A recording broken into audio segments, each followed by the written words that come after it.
Buenas tardes. El día de hoy les presentaremos las características generales de las tricomonas. Primero, su epidemiología. Tricomona vaginalis genera la enfermedad de la tricomoniasis, siendo la enfermedad de transmisión sexual no viral más prevalente en el mundo. Su único reservorio es el ser humano y puede afectar tanto a hombres como a mujeres, pero predomina en el sexo femenino. Se calcula que en Estados Unidos 3,7 millones de personas presentan la infección, pero solamente un 30% de ellas generarán los síntomas. Las tasas más altas en este mismo país se reportan en pacientes de raza negra, tanto hombres como mujeres. Hay ciertos factores de riesgo que facilitan el contagio de Trichomona vaginalis. Estos son personas encarceladas de ambos sexos, tener dos o más parejas sexuales, la falta de educación y la pobreza. La tricomona tiene un ciclo de vida bastante simple y solo se encuentra en forma de trofozoito, que se transmite de persona a persona por el contacto sexual. Este parásito tiene reproducción asexual, que se da por fisión binaria. Esto se refiere a que se duplican todos sus componentes y se generan dos tricomonas idénticas. Los trofozoitos son muy susceptibles a la desecación o a los ambientes acuosos en las secreciones, por lo que se mueren al estar fuera del cuerpo humano. Es por esto que las tricomonas vaginales residen en el tracto genital inferior, femenino, y en la uretra y en la próstata masculina.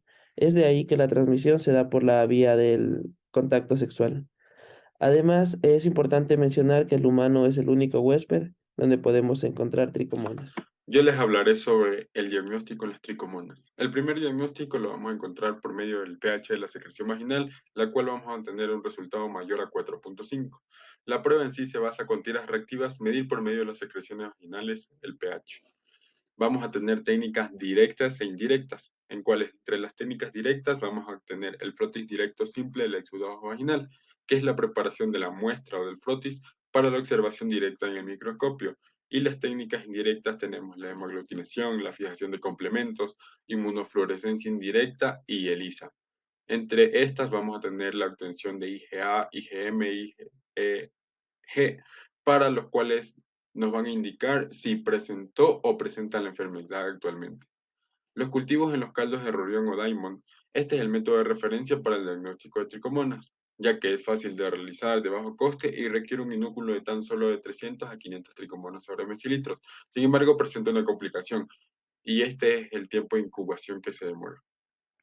En las enfermedades clínicas causadas por la tricomona encontramos a la tricomoniasis, que es una enfermedad de transmisión sexual que puede ser asintomática o de poca gravedad en los hombres. Esto porque solo invade la uretra.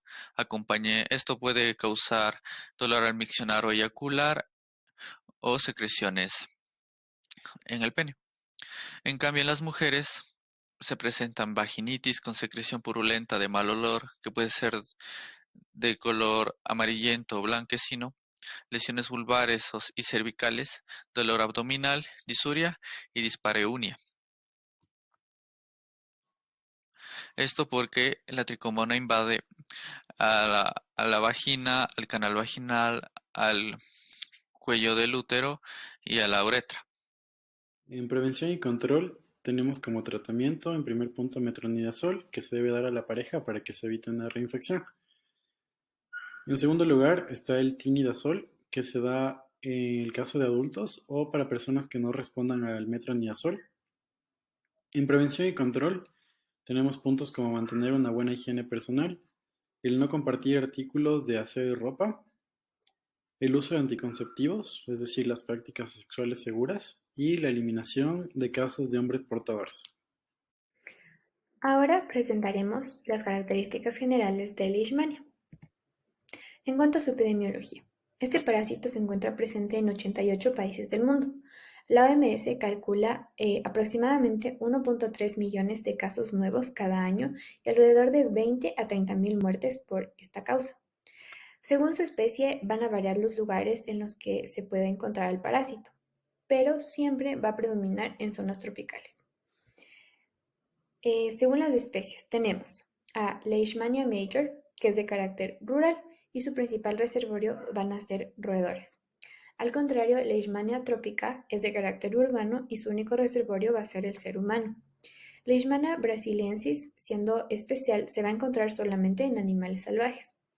Y por último, Leishmania donovani aparece en forma local en países tropicales y subtropicales. Especialmente la zona media de Asia y Sudamérica tienen un reservorio particular que van a ser los cánidos domésticos, es decir, los perros.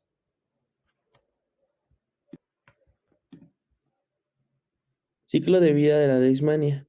Primero es importante conocer que este se transmite por medio de un vector, y este es por la picadura de las moscas hembras del género Lutzomia en América y del género Plebotomus en Europa y Asia.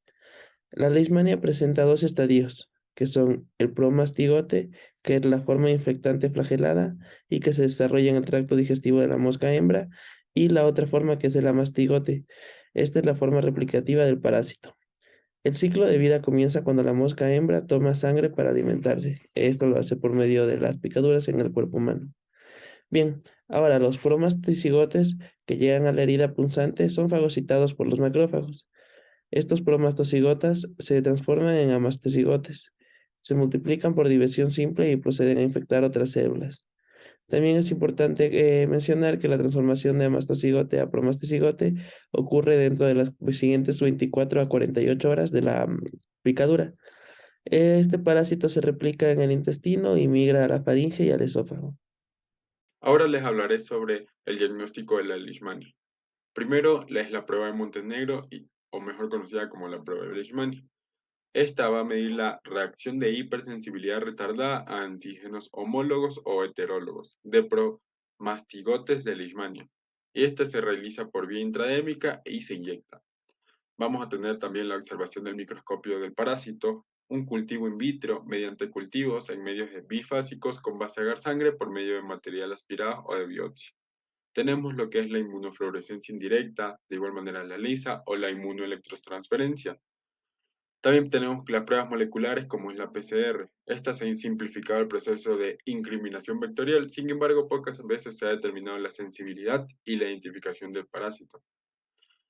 La confirmación del paciente la confirmación mediante biopsia esplénica o punción de la médula ósea para la obtención de resultados en pruebas antes mencionadas. Y hay una triada que se la conoce como para todo paciente con sospecha de leishmania mucosa, y estas se deben realizar tres pruebas o exámenes simultáneos, las cuales son biopsia muconasal, la inmunofluorescencia indirecta y la prueba de Montenegro. En las enfermedades clínicas causadas por la leishmania encontramos la leishmaniasis cutánea, que puede ser generada por esa cantidad de especies de leishmania.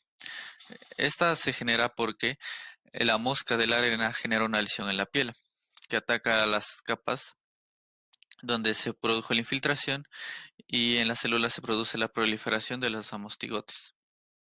Las lesiones comienzan con una pápula que evoluciona a nódulo redondeado que es indolor, va aumentando progresivamente hasta ulcerarse. Después surge por inducción una potente reacción cicatrizal granulomatosa, la que le da los bordes gruesos. Aquí podemos observar cómo se ve una leishmaniasis cutánea. Después, otra enfermedad que tenemos es la leishmaniosis mucocutánea, causada principalmente por la Leishmania brasiliensis. Esta enfermedad puede coexistir con la afectación cutánea o aparecer tras la resolución de esta enfermedad. Se da por la migración del parásito a las superficies mucosas de la nasofaringe o paladar. Aparece en forma de lesiones ulceradas que pueden desarrollar una erosión incesante que destruye el tabique nasal y las regiones vecinas, por lo que puede ser desfigurantes. Aquí se puede observar cómo evoluciona la enfermedad. Y por último tenemos a la leishmaniosis visceral, que es causada principalmente por la Leishmania donovani.